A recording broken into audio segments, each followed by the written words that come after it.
Hello and welcome to Gothic Reviews. Today we introduce yet another deck review. It's the Arthurian Legend Tarot by Anna Marie Ferguson. Anna Marie Ferguson is an Arthurian scholar and was even trusted by the biggest tarot company out there, Livewell Publications, with their design of the Livewell Tarot deck. So she is well established, and I like both of her decks, this one as well as the other. Her booklet here, that is the smaller one, as many of you know, of course, it's known as the Little White Book, the companion book. It's kind of interesting because most of the booklets that come in this kind of standard, they are kind of limited. Even the major arcana only has very summarized meanings that don't make any sense to beginners for sure, and even advanced users cannot use them too well unless they do more the intuitive approach than the logical verbal rationalization that could come up with a bigger illustrated guide or something. This one also has an illustrated guide, but I don't have it, and I don't usually need the bigger guides, honestly. Like, that's the benefit of being a little bit advanced, where you can sort of improvise between the rational, the approach, and the intuitive, the artistic approach, and you don't need much guidance because when it's close enough to the tradition, you just know. So that booklet I like because it describes all the major arcana cards well. It gives the background story.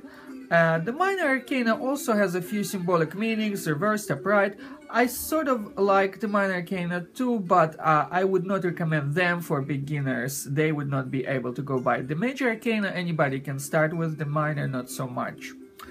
Also, I like the approach of the author. Anna Marie Ferguson does not believe truly in reversed cards. And although I use reversed occasionally for readings for other people, I understand where she's coming from, and I agree with part of her attitude that sometimes it is too confusing, especially if you're a beginner, definitely. And then on another technical note, I also like, it is a small thing, but it's kind of important for me because I like to preserve my decks really well. And this one, you see, it opens on the side here, and I really enjoyed that. The typical one is where you have to lift that kind of opening the lid of the tarot deck to open it, and then it sort of caves in occasionally. You have to keep it open. It's kind of a hassle. I heard that some people are disappointed with the Livewell Index these days, the way they're made, the format. I heard a lot of complaints on a Facebook group, but this kind of deck I actually like because it allows it to be preserved well. It shows all the pictures that you would expect to see on a regular deck, so I really like the design of it too. And now, without further ado, here is the very first card in this Arthurian deck, the Fool. Interestingly enough, it's probably the most perfect Fool card that one could ever find in any tarot deck because it is based on this character Percival, whose name itself means perfect fool, ironically. He is known by several mentions in old Arthurian legends. Some people know him from the French retellings later as Spiridier, spelled as Spiridur but pronounced as Spiridier for some reason, probably the laws of French grammar. In itself, it's kind of interesting to me how the French got all excited by the Arthurian legends that were probably originally based on the Welsh historical background. And I suspect that the French romanized it and got interested, and then from them, say, Thomas Malory and others got interested too, because the French also had the legend of Charlemagne, and I think they were kind of very similar. They were like big knights trying to unify this country, trying to sort of unite it with various feudal kingdoms, trying to oppose paganism where it was required at some points later on, and being chivalrous and fighting sorcerers and whatnot. So the early conquests of the Franks are not very different from the early conquest as the Bretons as perceived by the French. So I think that is the reason why the Arthurian romance picked up so well in France and got translated by Chrétien de Troyes and others, of course. And all of it is based on the historical Welsh, probably, most likely Welsh or general Celtic history and mythology type of thing.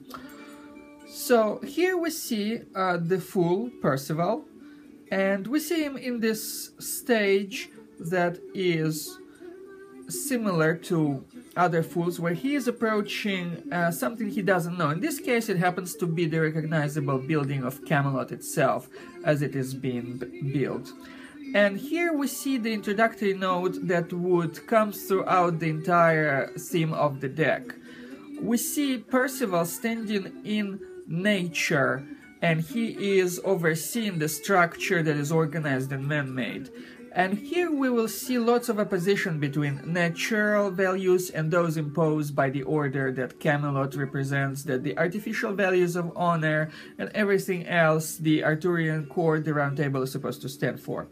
And Percival is excited by something he doesn't really understand, as is every typical fool.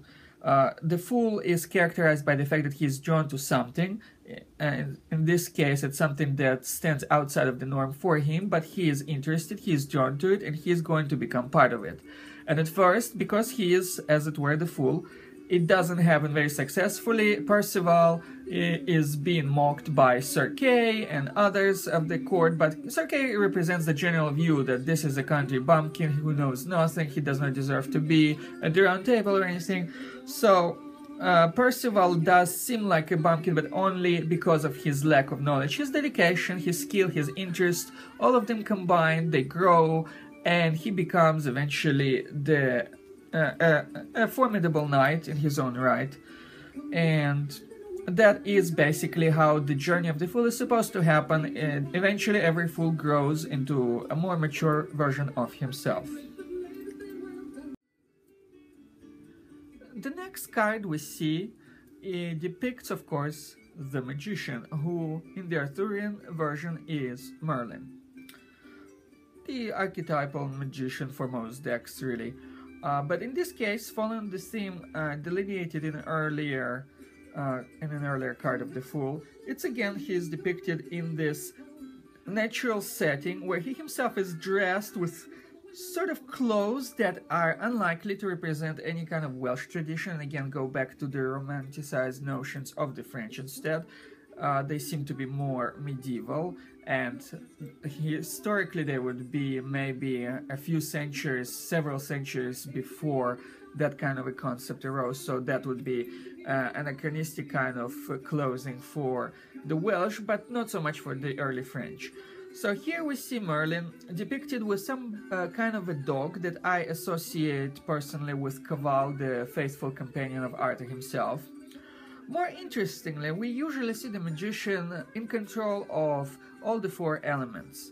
Here we see Merlin instead standing in a watery setting and on top of rocks that are covered by water, which sort of represents another theme here. Because it is about the opposition of nature and civilization, then he does not control all of the elements, even as a magician. Some of the elements are so large that they are outside of his control or outside of any conceivable human control. They are representative of the powers of fate, of the other world, the Celtic other world, or the French Summerland, depends on who is writing the story. Something other, where fairies and other mysterious creatures of legend dwell. And Merlin is standing straight at the juncture of those two worlds. On one hand, he is partly human, and he is the quintessential human as a magician. On the other hand, he also touches upon those other worlds of legend, and he can communicate with them, receive messages from them, and that in itself explains the source of his power. Merlin himself was outside of the Arthurian legend. He was based on the Welsh figure of Merlin the Wild Merlin, who supposedly, according to some sources, retreated from battles and became a sort of a hermit, and already had magic powers from birth, and then grew into them, had communications with several factors such as the Lady of the Lake, or the King of the Elves, or the Queen of the Fairies, or all kinds of supernatural agencies that common mortals have no access to. Presumably, he either learned some powers from them, already had them, and earned their respect, but either way, he is definitely different. And on the psychological level, the Magician card here, as in other decks, would represent a creative kind of approach to a problem and ability to resolve it in unconventional ways, thinking outside of the box. The name Merlin itself, by the way, derives from Geoffrey of Monmouth's Vita Merlini, which first adopted and anglicized the probably previously Welsh name of Merlin, spelled with the two D's, and then the two D's that are supposed to be pronounced as TH turned into an L because several of the names were anglicized and Normanized by early writers who are all writing in Latin and making even Welsh, traditional Welsh names sound a little bit English or Latin.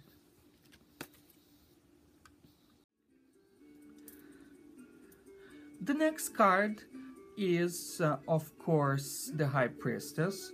In this capacity, we see the enigmatic character of, some people pronounce it nowadays Nimue, but I was taught Nimue as the proper pronunciation. But either way, both of the kinds of spelling probably are themselves derived from some unknown elements in French.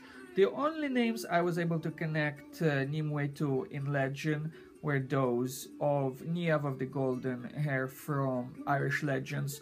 As a type of a Lady of the Lake, she seems to correspond well to somebody who is supposed to be the daughter of the King of the Sea, Menelem MacLear himself. And I think it makes sense etymologically and semantically that somebody who is a lady of a lake being related to the sea in more than one type of mythology. So that is one possible origin of her name. In this deck, where there is a position between nature and human civilization, I would also suggest another temporary possible interpretation where the French, who romanticized those elements and introduced the name first, were also influenced by the known Greek classics. So I would say that maybe in their mind, when they were thinking of Nimue, they were considering the idea of a nymph and as a representative of the sacred powers of nature, of wilder civilization, of greater wisdom. So, as such, she does represent the greater wisdom. She is seated instead of the two pillars we usually see for the High Priestess. We see Nimue between the two trees, and they represent the different modes of receiving knowledge, the mystical and the mundane being incorporated into one. In this deck, we see several female characters who have higher powers being sort of assimilated into the male order and civilization, and Nimue is but the first of them. But even though she looks really impressive, striking, beautiful on this picture, she does not really seem like she would be easily domesticated, and there is some reason why all the legends of Merlin and Nimue relationship mention sort of a difficulty attention where Nimue is supposed to betray him or turning him or entrap him in a castle of air. Her natural element seems to be air, even though she is sometimes said to be the Lady of the Lake, possibly erroneously through interpretations of other names. But either way, I suspect that the whole concept of her here is that she cannot be domesticated. She is a wild power, sort of like a mermaid of the sea, and you probably know all the tales where the mermaids are supposed to be domesticated by fishermen and they never really acclimatize and they always live for a home. So this is another such case. She has the power, she decides where to put the power, and this happens to be the service of Arthur, of course. And she is definitely not evil, so it seems uncharacteristic that she would entrap Merlin in either the sleeping cave or the cave of air or any other kind of magical capacity. There is no reason for her to betray Merlin since they serve the same cause, and the only reason that treason even factors in is probably because it's the failed attempt to assimilate her into something she is not able to be incorporated into without giving her consent, at least. Also interesting that she is supposed to marry later after Merlin this knight by the name of Pallas, which I suspect to originate as a name from the Greek word for stone, Pella, and similar in part to the one we see in the god Apollo, who was the god of the built city and cities made of stones and such. There is a great article that explores this entire aspect of the rock and how gods in Greek mythology derive their power from the stone. And of course, we know about here the sword in the stone, and it is no accident either that Arthur derives his power from the stone. But Nimue, as representative of the powers of water, is the Lady of the Lake here, who is supposed to marry that knight who is the rock. It is a sacred marriage, probably, of the earth and the higher powers of the other world, so rock and water. Possibly in human terms, it is the physical body and the emotional incorporation of higher wisdom into it. And that is what Nimue represents. And for the next card, we have, of course, the Empress.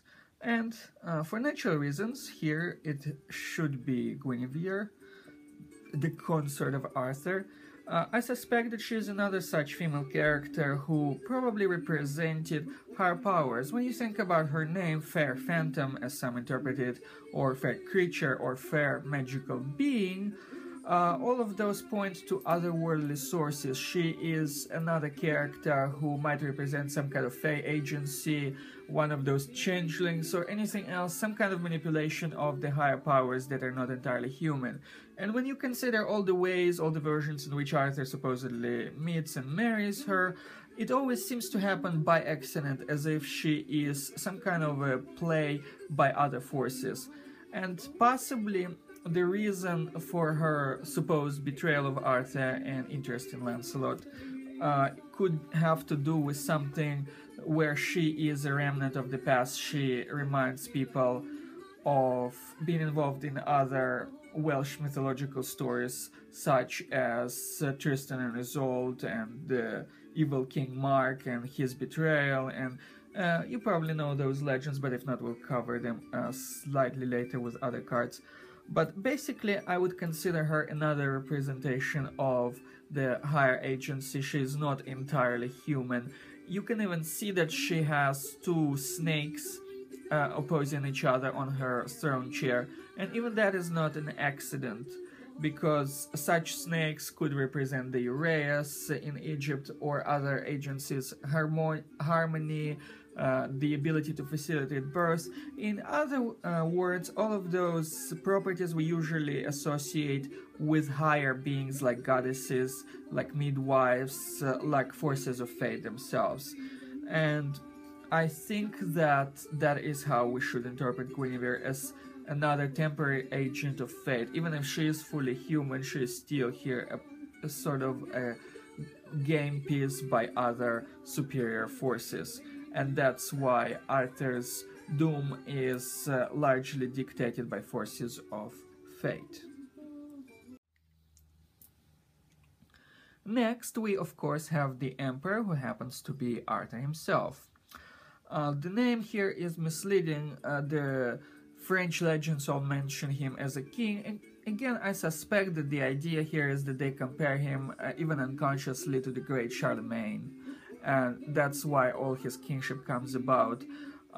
Several of the earlier sources, whoever you consider, Bede, Ninnius, or Gildas, they all mention a particular Latin term for it, Dux Bellorum, which I suggest should be interpreted as a leader of war, a warlord, in other words. That seems the most apt description for somebody who, by Roman standards, would be a barbarian, would not be a king, would not be maybe even a chieftain, but somebody who is a good warrior, unites warrior. So basically similar to some kind of a warlord who maybe could aspire to become some kind of equivalent of an overlord, similar to the Irish High King of equivalent times or later. So that is Arthur. Of course, being of a Pendragon dynasty, I guess, if there is such a dynasty, if you consider that Ambrosius, his great uncle, was real, much like Uther, then being part of the dynasty, he had, in a sense, maybe a divine right, or the skill, or maybe everything that he needed to unite the power, the will of the people. Of course, the sword in the stone proves that he was born for this kind of a job and has innate ability. His very name in itself is interesting. It points to several possibilities, whether he was one of those Roman nobles, or possibly if you change his name a little bit, which has been done with other leaders or recorded at that time, well, loosely recorded because they're not fully proven to be existed, but anyway, based on the equivalent of the French Gauls, so other Celts that would be maybe comparable to Arthur and his tribes. There is Vercingetorix, for example, the greatest leader of the Gauls who rebelled against Julius Caesar on the other continent. So maybe Arthur could be interpreted as Artorix, which could mean something like a bear king from the Latin words Artos and Rex. That's one possibility. The other, if all of those Breton leaders, their greatest threat and opposition came from the Saxons, it would be natural that the Saxons would rename them because they were the ones that came into contact with them the most. So, for example, Uther could be interpreted, his father, his name could be interpreted as the oversight of Thor, for example, who would be one of the Germanic gods in some version of it. And Arthur himself could be denoted as the wrath of Thor, if you follow the Saxon conventions and connect them to their gods and such, which none of it is, of course, documented, it's just all theories, but it seems like an interesting one to consider. Arthur here is portrayed really well because you don't see any kind of kingly aspirations, any crown or anything. He seems like a good barbarian, and on his sigil there is the famous fire drake, which is probably either similar or representative of the great dragon of Wales, the red dragon that again we would hear about in several other capacities later. For the Hierophant we have Taliesin, which is an interesting choice. There could have been many other candidates I would have considered within the realm of the Arthurian legend. I like him, of course, as a character, and we know him from many stories. One of the interesting ones is about his relationship with Chariot and how he gets changed into different shapes and trying to escape. And it sort of has those early fairy tale elements that are most captivating. But here he's already in his mature state as the most noteworthy bard of that time, and we see him with a harp, and there are 3 children facing him. And in this capacity, his knowledge of the divine realms has been conveyed through the medium of that harp. As a geometrical pattern, it is worth noting that that harp returns several times throughout that deck, each time playing a different role. If you are having 3 cards in a cast and all 3 of them would have that harp, then it could be very indicative. It could mean some kind of a special secret knowledge that you are about to discover. So that is what the Hierophant is supposed to do. It is supposed to convey a kind of specialized personal knowledge that can only be appreciated through direct experience. The next card is appropriately Lovers, and we have in this context the 2 lovers of the Arthurian legend. They're not the most famous ones, but still they are out there, Gareth and Linus. And Gareth is the brother of the much more famous great Sir Gawain, the second most noteworthy knight of the Round Table. And Linus, well, she's just one of those ladies. Interestingly enough, there are never really weak female characters seemingly in the Arthurian legend. it's kind of impressive for that kind of a time. It's not only that they are object of desire and aspiration of the night, but also that they have powers of their own. Or else they have access to somebody who knows, who has such powers. So in Lana's case, her sister Lynette happens to have the powers of an enchantress, and she seems to use them to deter Gareth from indulging in unholy passions towards her sister, creating a night that stops them every time their passion reaches its height. And equally interesting is that both of their names have to do with the root for the lion in French. And that is not an accident, of course. One of the first stories about Lancelot was called The Night of the Lion. So the lion here is used metaphorically to represent passions. It also corresponds to the element of fire that we don't otherwise meet directly in this deck, because in human terms it would have to do with passions and it doesn't have other representations. So Gareth and Linus, they have to be broken up and reunited again and again, and that's the concept of the lovers in general too, when something that you might have forgotten from the past, some kind of a hobby, interest, some person that you knew, not necessarily romantically, comes into your life again, and you feel just as good as you did in the past, and remember why you liked the person or the event or the hobby or whatever else. And that is the idea of the lovers. For the card of the Chariot, we have nicely the Battle of Badon, the most famous battle in the Arthurian history, which allowed Arthur to stand out among any other leader of the time, because it was the only battle that finally broke the Saxon back. And that was no mean thing. Saxons were taking everything, and even that battle really only stemmed the tide. Not even Merlin's or Nimue considerable powers, or Morgan's, or whoever else you could think of, would be able to stop the forces of history. And eventually, as we all know, Saxons prevailed and conquered all of England. And it is kind of interesting that a Germanic tribe like Saxons would conquer all of British Isles, just as another German tribe, the Franks, conquered the corresponding territories of the Celts, the Gauls in France. But until then, this was the day of the triumph. Some people ascribe the Battle of Badon to Ambrosius instead of Arthur, but they all seem to be slightly interchangeable. Some people use Ambrosius for a king, some people use Ambrosius for a sorcerer, some people confuse him with Merlin, or maybe think that he was originally there first.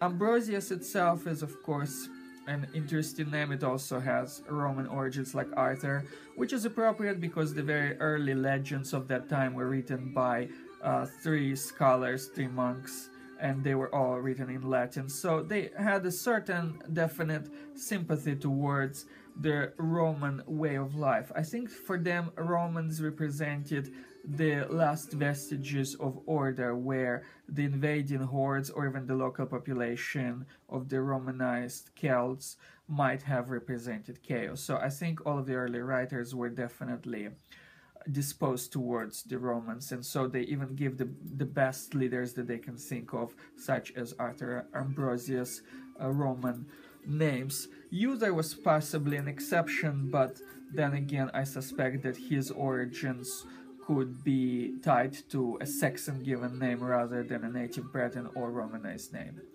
Appropriately, this is the card of the Chariot has, of course, the two horses. Many decks show different fantastical creatures, but the rule usually is for one of them to be black and for one of them to be white, to represent the different directions of the pull towards movement, where there is a balance between moving in this way or this way, moving cautiously, moving recklessly. And in this case, of course, this is a movement towards success, because Arthur's triumph was the greatest at that time or centuries afterwards. So with that in mind, this would be an auspicious card to show up in a reading.